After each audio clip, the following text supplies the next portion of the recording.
Welcome to Decktalk, where you will be prepared! Decktalk is a weekly show where we bring on pro players, deck builders, commentators, and pretty much anyone who's trying to make Hearthstone the #1 esport.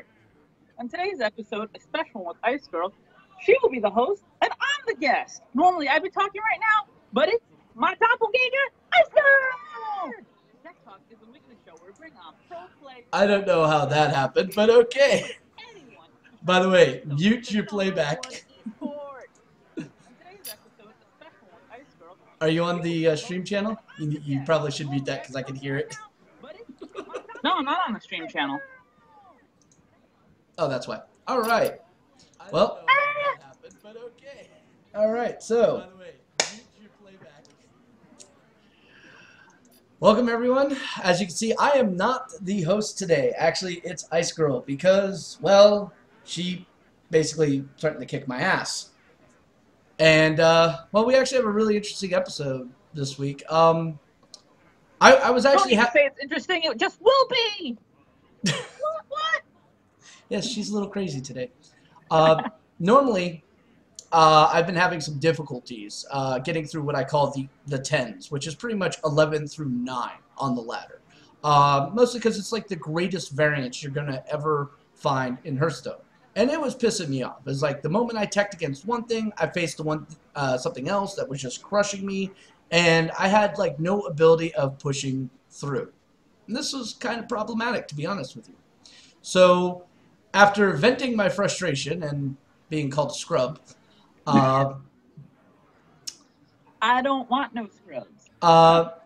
Me and Icegirl, we actually took a look at the deck I was using and realized it was very similar. Forged a deck. Yeah, it was very similar to something else. Of friendship and mutual respect and understanding. And the fact I'm a scrub. But we ended up teching it out, and we realized it was very similar to a deck that she was running, but just it had like several different variations for basically playstyle preferences. So, like I said, this is going to be a special episode today. We're actually going to be focusing on 2 decks. They're basically the same damn deck with different tech options because the tech options are valid across a multiple spectrum in the meta. So one of the main differences is the Shiv's version is more of a late game, if it goes to a late game win deck. My variant is better versus rush decks. And since there's a preponderance of rush, I felt it was okay to say, you know what, I'm probably going to face a mech mage or a face hunter or some bullshit combo rogue where if I can beat the early game, I'm probably going to win anyway.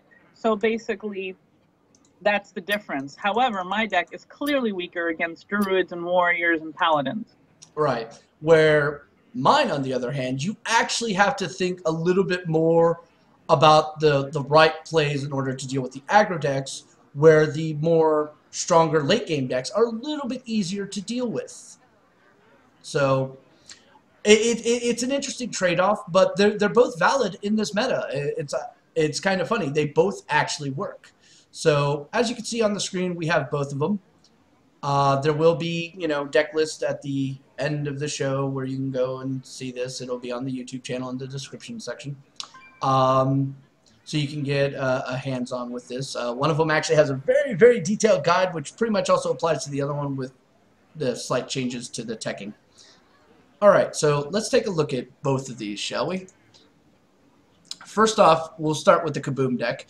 As you'll notice, it's identical to the Unstable Girl deck, with a few slight differences, most notably. Well, first, I think it's important to say what makes these decks different than all the other variants of decks going on, because everyone's wondering, like, Mech Mage is so great, and everyone's trying to build a great mech deck, but there's 2 choices we made in both decks, and it's very important to talk about. Mm-hmm. 1, that whole mad scientist secret shit, it's out. It's too easy to play around. It's too easy to play around. Exactly. It might have been the hotness when everyone wasn't fucking doing it. Because now even if it does go off, your opponent's going to be like, okay, I'll give them a Clockwork Gnome or a Zombie Chow or some bullshit. Also, some people are even fucking teching Kazan Mystic now, which completely removes it from any value. Mm-hmm. Not to mention, you could have a secret in your hand. Now it's fucked up. Or if you get the mad scientist, let's say you have 2 mad scientists in hand. Well, now it's not necessarily as good as another drop could be. Very much so. Meanwhile, unstable portal, which is what we decided to go, by throwing in 2 unstable portals, that means we don't need to tie up 4 slots for the 2 slot. We only have to run 2, and the likelihood that unstable portal, when you play it, will get a drop is like 94%. That means 94% of the cards are basically gonna be better than a 1 drop. Very much so.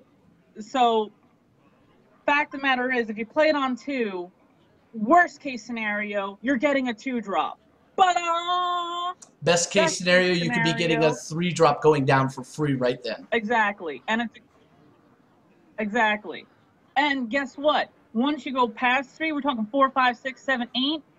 The odds are like 70-something% you're going to get one of those, because guess what? There's more later cards in existence, so it's very likely you're going to get a badass card for super cheap.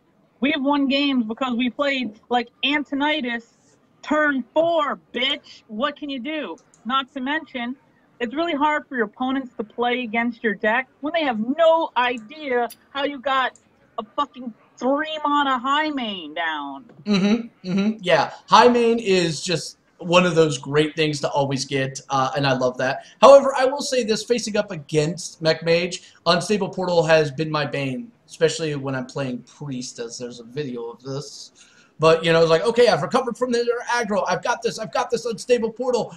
There's only, like, 5% of the total cards you could possibly pull, actually less than 5%, that will win them the game right then and there, and they pull exactly that. I was just... It's a nightmare, but you know what? It's a powerful tool, and it's one that people shouldn't overlook. Yes, the variance does mean you might get a Captain's Parrot, you might get Little Walker Chair, you might get something that has no offensive value, but there's also the possibility you'll get something that is just overwhelmingly dominant, or just, you know, a good filler minion to kind of give you board presence. And by the way, 22% of the cards in the game are legendary. So actually, it's not bad odds that you're going to pull a legendary, man. Think about that. That's like almost a 1 in 5 chance you drop the game winner right there. That is very true. And the fact that you can get it out early is amazing. I've gotten Thermoplug with this thing, and it's like, I just smiled. I smiled so much. It was like, wow, I win this game. There's no way I'm losing it now. So it's quite interesting. So we're going to actually get down into the gameplay of it. As you guys can see, there's like a few variances between the 2 decks. Like I run 2 Azure Drake, she runs 1. She has a Stampeding Kodo.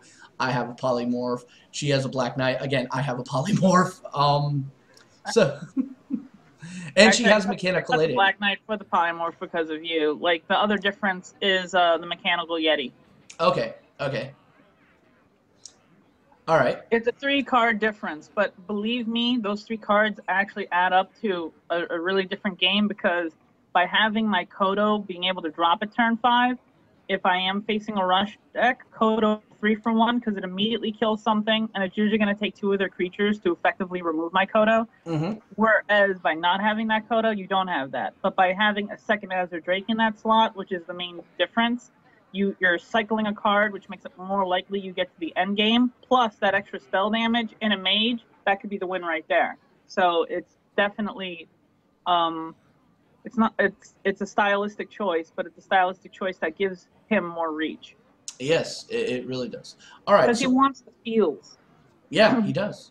All right, so we're going to go get into gameplay. I'm actually going to be leading this off with my variant. We're going to do 2 games with this, and then Icegirl is going to be doing her deck variant, and we're going to be talking through the plays and just showing you how the different tech choices actually play out. This is kind of an important thing that a lot of people kind of don't really grasp, and when you talk about teching, they're like, what the hell is that? But it's an important thing. Please, anyone who's watching your show, they know they're the best audience on the YouTube, in the comments, on Hearthstone. We know it. We love it. We feel it. We feel it. Let's not forget about the Twitch chat. That's all. I love you guys. You guys are so sexy. Let's do it. Oh, I wonder about you sometimes. All right. What do you want to wonder, baby? Lay it on me. The results of a urinalysis. Dude, it's just caffeine, baby. It's just caffeine. Caffeine and sugar. Caffeine and sugar! All right. You See? asked Hey, for it. no, you guys can see it. Grr, my favorite. Grr! Mental note: deny her soda. Check. All right. So, opening hand-wise, 2 Azure Drakes and a Fireball. This is horrible opening for any kind of mech mage. Especially versus a Rogue. oily rogue, because that oily rogue, you know, they want that early game getting shit down. So if you're not able to efficiently remove those minions, you're just gonna lose. Right. So we're getting rid of 3, keeping the Mech Warper because if we can get the synergy with it, it's Because Mech amazing. Warper OP, bitch! Okay, so we get some really good synergy here. Yeah, and with this kind of hand, I'd still feel very comfortable dropping the Cogmaster first to make them waste some removal on it, because they might just backstab that shit, and that puts you super ahead. Right. And then turn 2, we can easily just go Annoyatron or this, and then have Mech the coin to Warper bring... and Koinoitron, and then it's just like, game, set, seal the deal, you bought the roofie, it's done.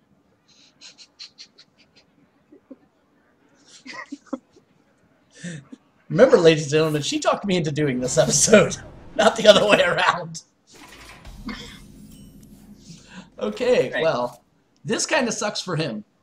Because... Oh yeah, he's gonna be in a world of hurt.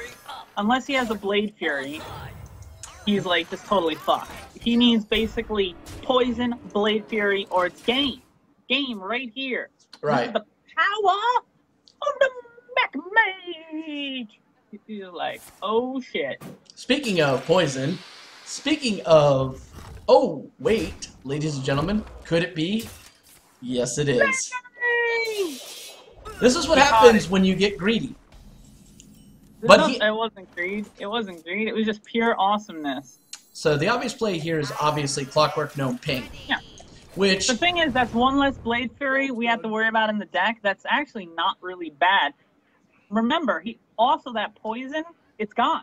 So basically we ended some of their reach. And he only got half the value play. out of the poison. Don't get me wrong. They made the right play 100%. But they're behind because they just wasted a bunch of shit. Alright, so we have 2 options here. One is put the 4-3 Piloted Shredder, which is very sticky and not a bad play. Or we could play the Goblin Blast Mage. Goblin Blast Mage! All day long. Hit. One time, baby! One time! Do it to me! One time! And that's exactly what we got. So we can clear his board. Why don't you bop that back up to our hand? Oh! Alright, yes.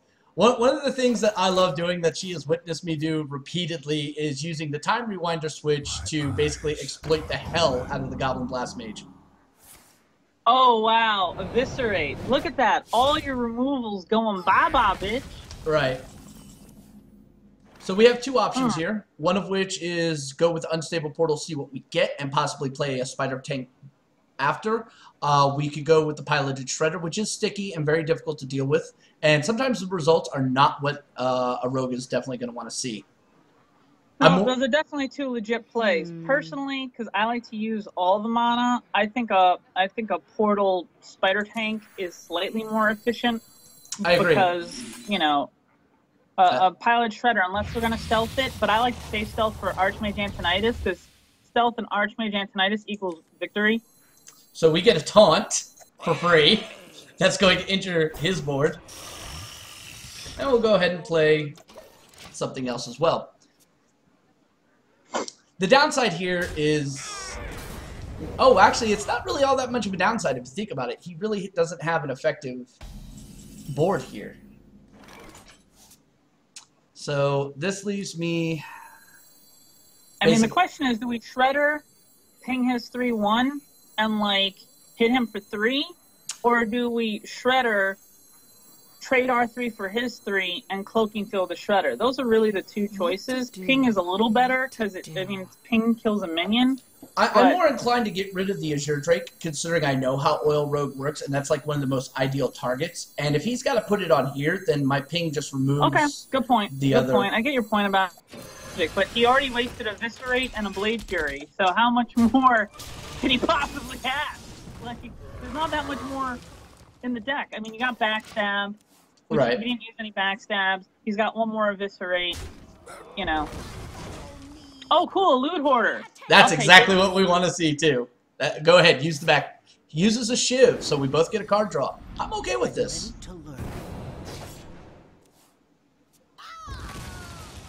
Oh. Oh, yeah. Oh. There's like a Kool-Aid man somewhere in your brain. I swear. Okay, so now here's the question. We can actually do this, but should we ping first? Just to get rid of that. That way more is likely to hit here. I think it doesn't. I think that doesn't matter because we can always ping what's left anyway. So we can always ping what we need to ping. I mean, for me, I don't. No, I agree with you. To me, I just always like seeing where the ping goes. All right. Now the question is, do we want to ping or do we actually? Because we don't have Archmage in our hand. We're already at turn 7. Do we want to just stealth the 5/4? That is the question, because I'm more inclined to ping, and the reason why I say that is that Finicky Cloak Field is just way too good of fuel for Archmage. But I agree. But we are also on that interesting clock that Oil Rogues can put us on. So it's either ping this to where we can trade easily, but we may not get that ideal trade. And I think we have to set up for that trade. Okay, you're taking a gamble on Archmage. I mean, and I get it. Cloak plus Archmage equals victory, but we don't have the Archmage. We don't. So. We don't. That is very correct. That is very correct. So now, Backstab trades the 3/2, and he kills our 5/4. Or if he has his other asset. I mean, I would have just played the safer play, but Shiv's just going balls deep, and he's like, look, I'm going to go for it. It might not work, but we're going to go for it. All right. Ready to learn. This guy's toast. This was the scenario we did not want to see. Well, I mean, we could have cloaked it. We could have, and it would have been a better play. It would have been a better play. It might have been better. We can't know for sure, but we know for sure. We can't know for sure, but we know for sure. We can't know. All right. For sure. So we're gonna have to build board, which definitely we're definitely tinking. Now here's the question: which do we freeze? I would freeze the 3/3, forcing more likely you have to use the Violet Teacher. Right. Stuff.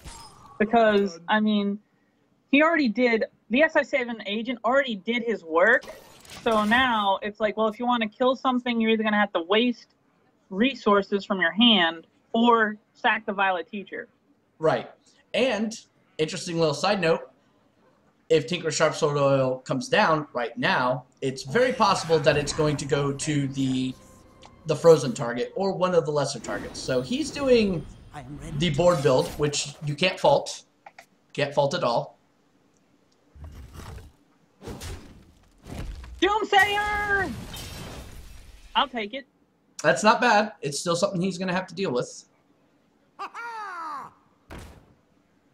Oh, that's not how that works. I'm sorry. No, that's a endgame solution right there that he's literally just giving up. All right.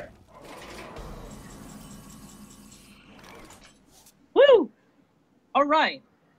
I mean, there's a case to be made for actually time rewinding the Swamp Ooze to break down his weapon, play Cogmaster, ping something, but I mean... I kind of want to get rid of the spell power and then bounce it. Yeah.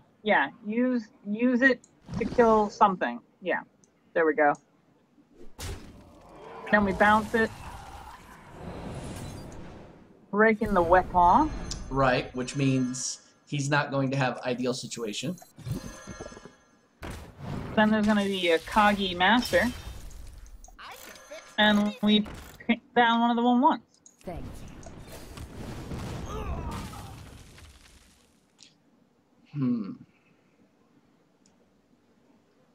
trying to see here. He's got 6. It is possible for him to win right here. Highly unlikely, though. It I'm not is saying highly it's unlikely. impossible. It I is mean, highly especially because there's no weapon. Like, Whoa. that to me doesn't look like win. That to me looks like they're digging for a win. I mean, you probably lost this game. Let's just be honest. Did I read this wrong? I don't think this is oil. No, this is still oil. Are you sure? Like, Because this is looking like old school freaking Miracle. No. They're still oil. You just didn't draw the oils early. Good possibility. There are plenty of oils that run Gadget Sun as just another late source of draw because it's still awesome. Yeah. I mean, now that he drew his entire fucking deck, don't worry, you'll get to see an oil. It will be there pretty soon. And of course, the entire time he's sitting here emote, spamming, going, "Thank you, thank you, thank you." This is basically him saying, "I like a big one in my mouth, and then I shove it in my ass." Well, it happens. I mean, it happens. I mean, if we had drawn better, I mean, it's an Oitron thing. I mean, we're still gonna lose, but I think the play that made a huge difference was not cloaking the 5/4 because it enabled us to not have a body. I personally, if I only if I had Archmage in my hand, would I have waited on it? But I mean, it really doesn't matter. We were kind of behind.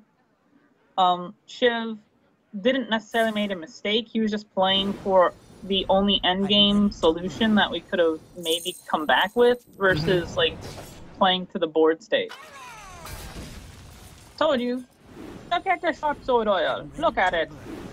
And it's all of its sharp sword glory. Oh, wow. I'm ready to learn. Jesus. Yeah, yeah. I told you, some of them are running Gadget Sun again. It's not unusual. Maybe you haven't seen it because it wasn't part of the original list, but it's I've seen the Gadget Zan list, and I actually discussed this with some of the people who innovated the oil deck, and they actually thought it was a horrible concept. The thing is, if you're running sprints, you kind of don't also need that. It's just kind of like it's inefficient.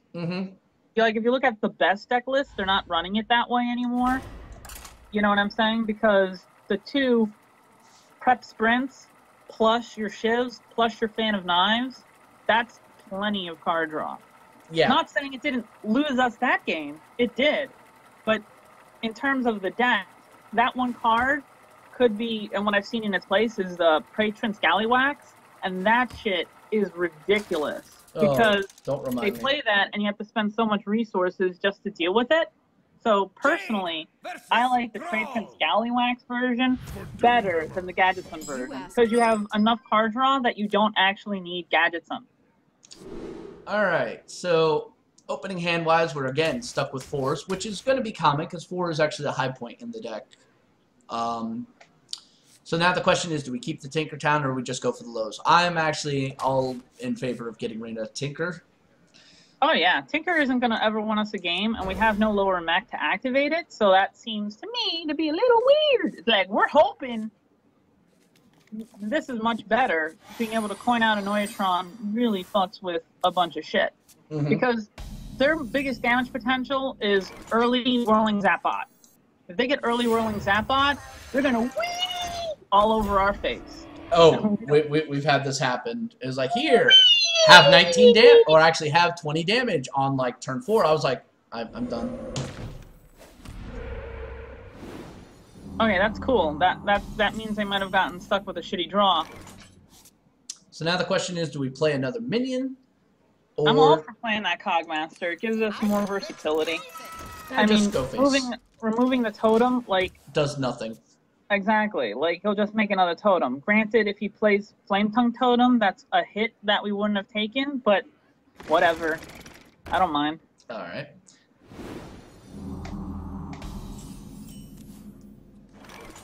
Alright.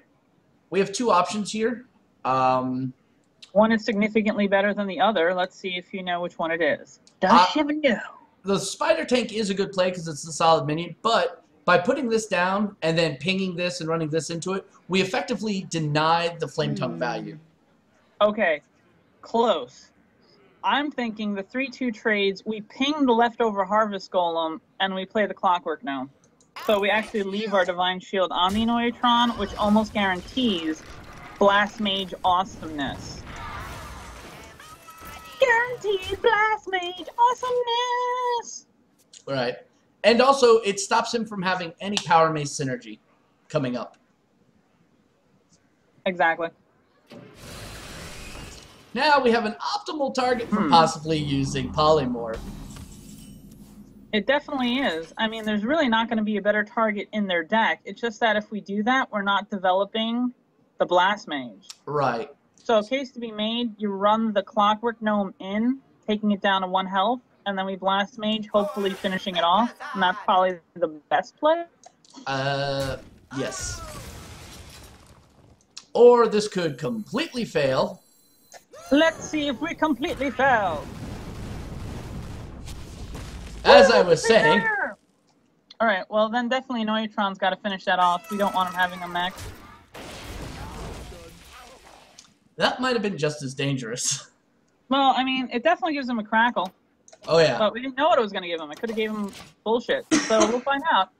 Now it'd be fun if he gets the Spell Power Totem and then crackles my face for like ungodly amounts. Actually, that's great. Yeah, yeah, that is totally awesome. If he does that because that's not gonna like help him at all long term. But Crackle does remove the 5/4. So does Power Mace Rockbiter. And I'm okay with that because that means a Rockbiter is gone. That is not going to be on a Whirling Zapbot or Doomhammer. All right. So we're gonna have to ping this, obviously. Yep, and then what's the best 3-drop in our hand? It's a Spider Tank, so it's looking like our second game is shaping up nicely. Yeah. And what's really awesome is now when he triggers the Power Mace on a fucking mech, we're gonna probably polymorph that if we have to, or what? He's looking for the mech. He's looking for the mech. Not following the program. He didn't get the message, son. Okay. So we can take out the 4/4 easily. Oh wow. No! Wow! Wow! He's using 2 Rockbiters. Like this guy is very fascinating. He is very fascinating. Ooh! All right. So if we play the Mech Warper, this becomes free. We could play all the mechs, and then we can still polymorph that. What else do we do? Is this good? It's playing Snow Chugger. It's playing Snow Chugger. Oh my god. Wow. Wow. This is really, really tough. I mean, he's probably got Fire Elementals. Right. Case to be made. What to wow. do? I have no idea. This is one of those, like, polymorph and ping is probably not good. I'm down for Mech Warper. I'm actually down for building board because I know he has nothing that can actually handle it. Because they're not running lightning storms. Famous last words. Ain't it though? What's really sucky is we didn't get any of our fucking like direct damage spells either. Like we have Frostbolt. Oh my god. Famous last words indeed.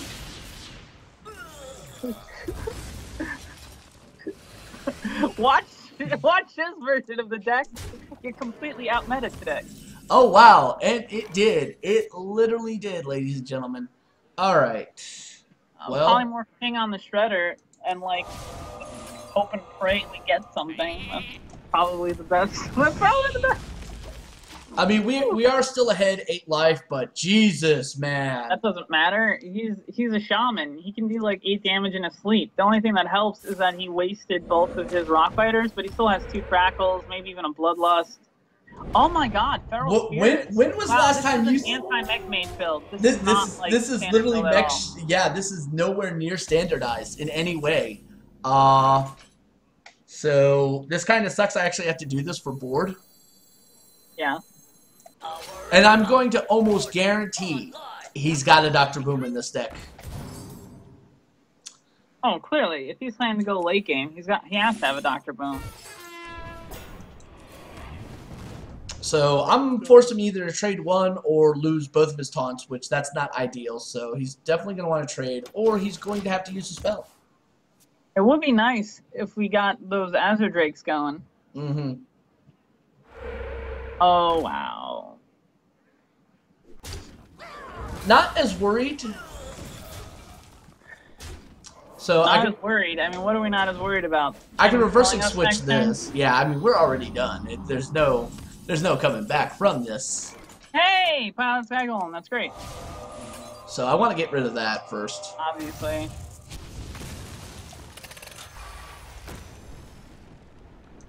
The problem is, he probably is also running hexes in this deck too. If he's running Lightning Storm, he's clearly running Hex. The question is, does he have a Hex? He doesn't need to use the Hex. Total fucks given, 0. Bam. All right. And the Alakir to finish us off. What's this variant of Kaboom? Go fizzle, fizzle, pop. You know, that's what happens. You know, sometimes a really good deck actually will have this happen to it on the show. I've seen this happen quite often. And you know, that's fine. Oh, yeah. But no, I understand. It did. It took him from like 12 to 6. It took me. Course of one Actually, night, it did like, get to 5. Yeah. Like from 4 hours with only losing 2 games. But then when you're on camera, you're like, look at us lose. Yeah, all day long. Good. It happens. So good. It happens. It happens. All right, so we saw my variant fail dramatically, and also me make some rather questionable choices. All right, next up we're going to watch Icegirl show us her variant and show us why it's probably the better choice. All right. Are you ready? We'll be here shortly. As soon as you start.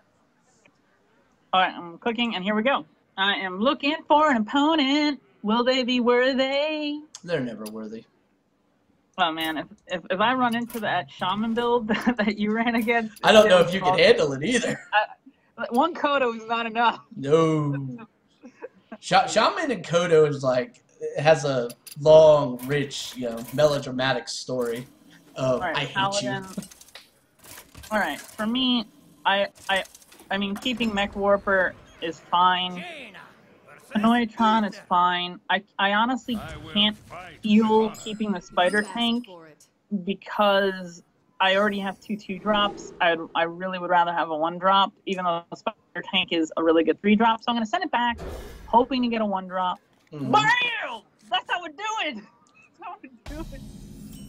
That's how we do it! This is yet again proving my theory that RNG hates me. Exactly. The person's like, well met. Oh my god, how did you... Like, you mulliganed 1 card and it got the perfect curve. Amazing. Mm-hmm. Amazing! Now, some people would be kind of fancy with it and try and play that with the Mech Warper on the same turn. The mistake there, then, is if you do that, guess what? Then it can't attack this turn. And this deck is all about blitzkrieging. You know what I mean? You want to be like a German Panzer, just whoosh! So that extra 2 damage matters. It does. It does. Oh. And remember, ladies and gentlemen, say no to drugs. Oh wow! It's not a muster battle.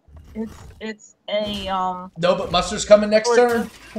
Yeah, Muster probably is, and there's nothing I can do about it. So I might as well play the one thing I have. I mean, and just keep beating him down. All right. If it does not come this turn, it's gonna come the next turn. That way he can get full value out of it. Yep.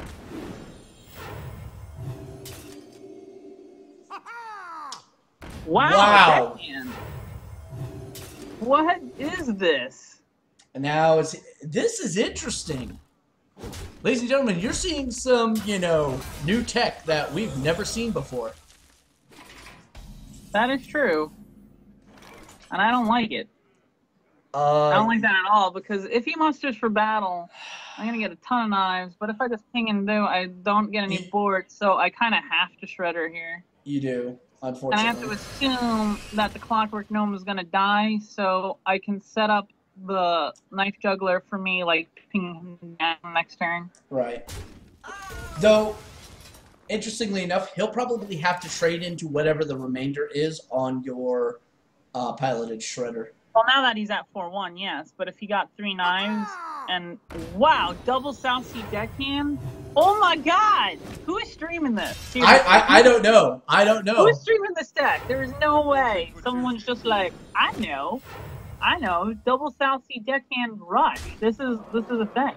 Holy crap! This is, like I said, there's a lot of variance in the NA meta, and he did not go for the obvious. No, because he's a retard. Oh, I'm sorry. I don't mean to offend that. I was saying it in the most loving way possible, as in that play was retarded. Was not smart. No, it wasn't. Control. And my late game, if he's dedicating that much to rush, a Shredder, an Azure Drake is probably better than any bullshit he can do. I'm thinking Mechanical Yeti, Ping Trade. And this is where my deck having an extra Mechanical Yeti comes in. Having that extra 4-drop. I like having it's nice. It smooths out the deck a little bit, like it goes down a little easier. And you get rewarded with one of the crappiest choices you could have gotten. Hey man, I'll take the crappiest. I'd rather have something on the board than not on the board. Right. And this is going to be perfect for trading here. Mm-hmm. Actually, all right. Do you have to trade? Yeah, I do. Okay. Because quarter pounder is the thing. That is true. You whenever it's possible, you want to trade because you don't want him to get the extra stats. And if he doesn't, and whenever you can trade, mind you, I say it like that. Whenever you can conceivably, reasonably trade, you want to. All right, here comes a quality consecration, which is great because that uses up his entire turn, and this Pilot Sky Golem is still going to give me a good creature, so I'm totally happy with that. Oh, very nice. Oh man, emergency coolant. Uh-oh, uh-oh. All right, now it's time to go burn it, Bernie! Burn it, Bernie! The main reason we're doing this is we're trying to stop him from, like, hitting my Darksteel Strider. Mm-hmm.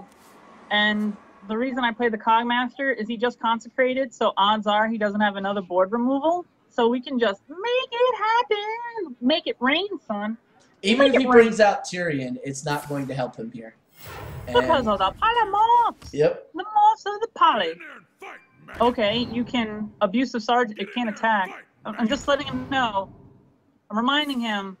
Oh, he still can't attack. He's looking for more options. This is definitely just wonky letting him know. shock it in. Still can't attack. Just. Oh, I think you win. If you didn't know, it still can't attack. I'm just saying.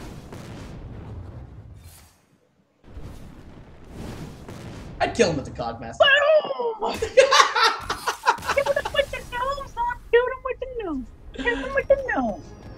This is how we do it. This is how we do it.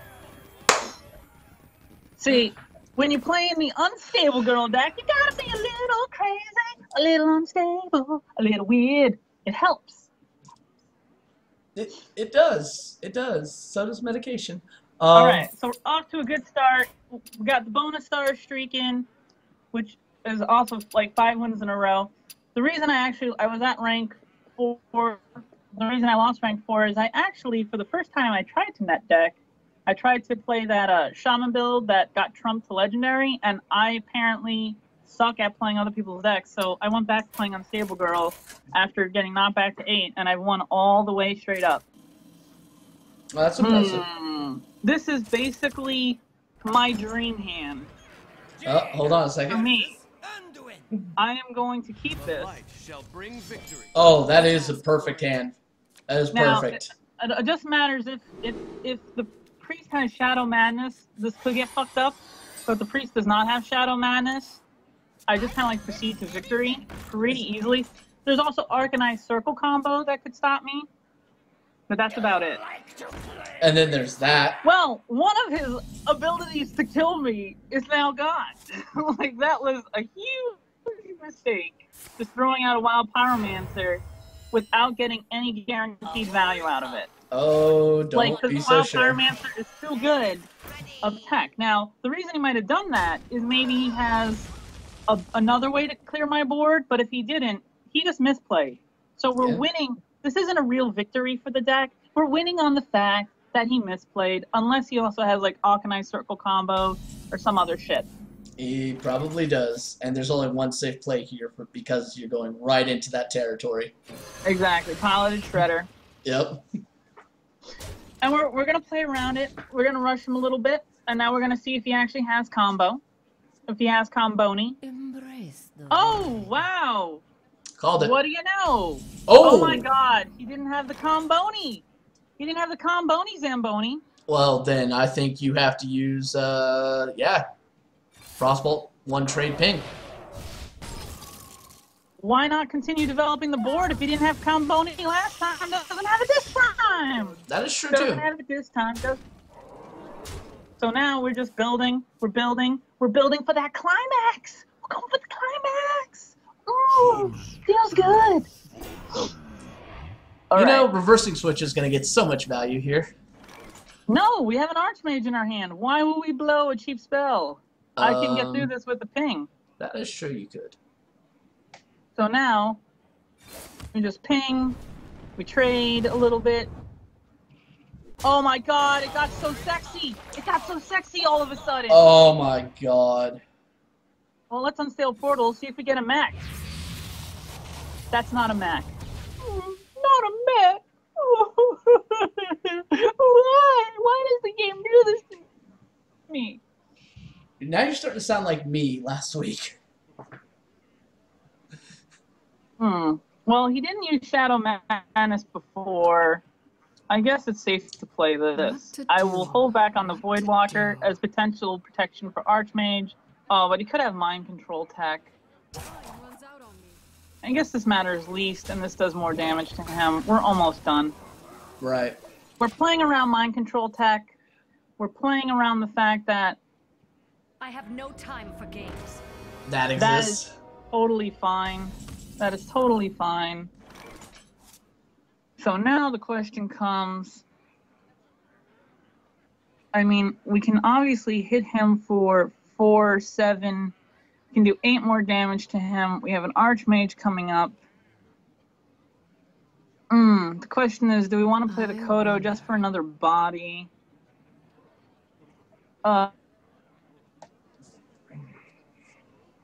Appears your cam has the problem. There you go. Or not. For free, because we're scumbags. And then we're gonna continue beating them down.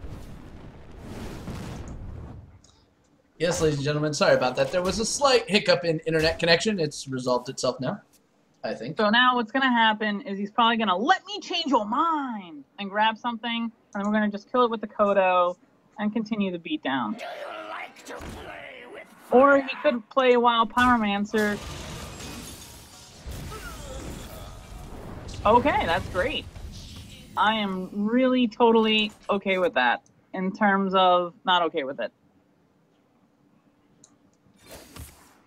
That one has to die. And I have to play a naked Tinkertown because life sucks. It does, but it's really going to be one of the only ways you can win. The downside here is using the Antonitis and that reversing switch, unless you're using on one of his minions, may backfire. Well, actually, it won't really matter because Shadow Word Death would have killed it either way. Alright, let's see what else we get off the portal.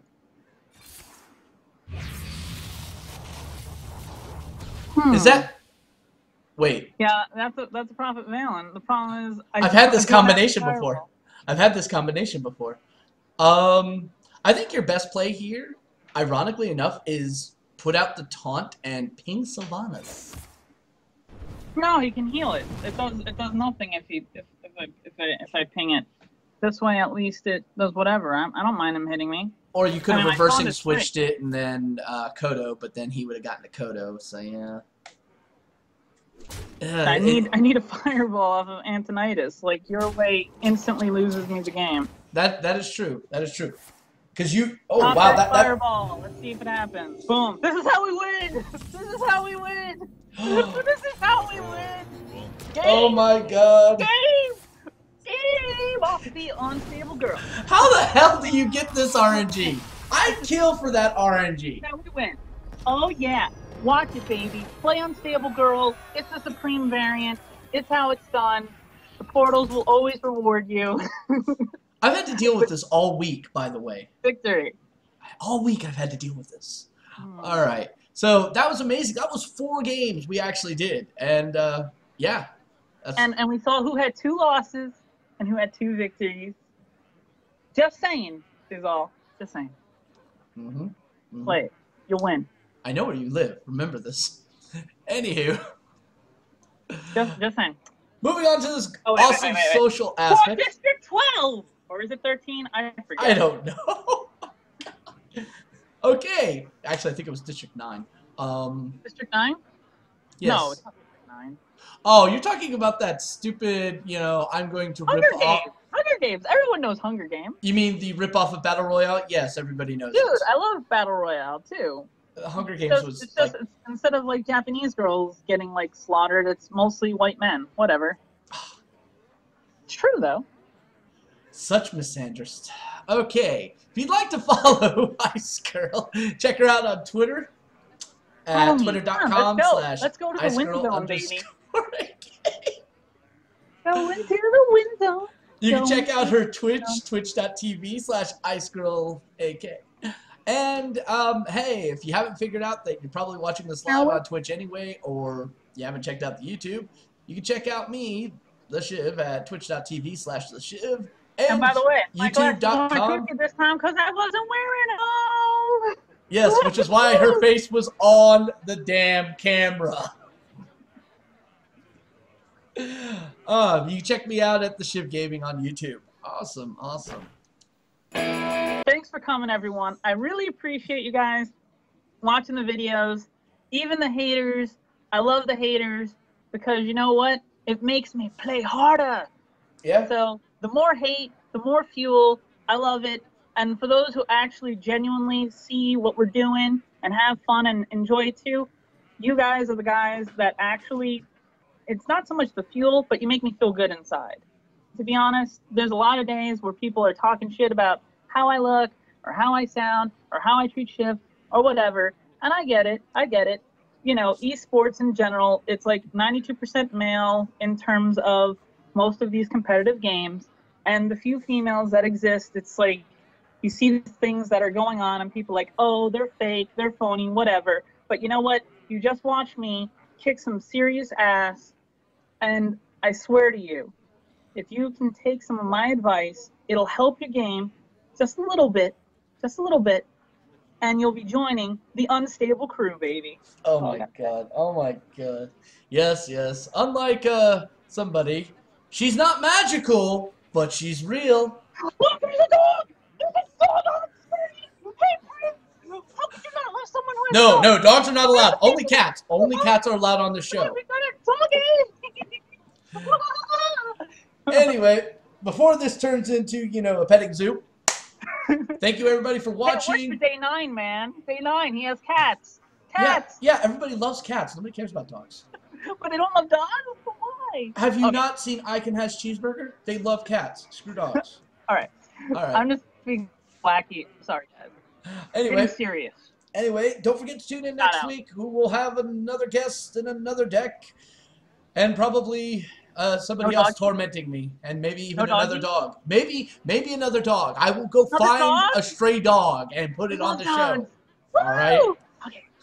Until next week, this is Shiv saying good luck, have fun, and be sure to curse RNG every single chance you get. May the top decks always be in your favor.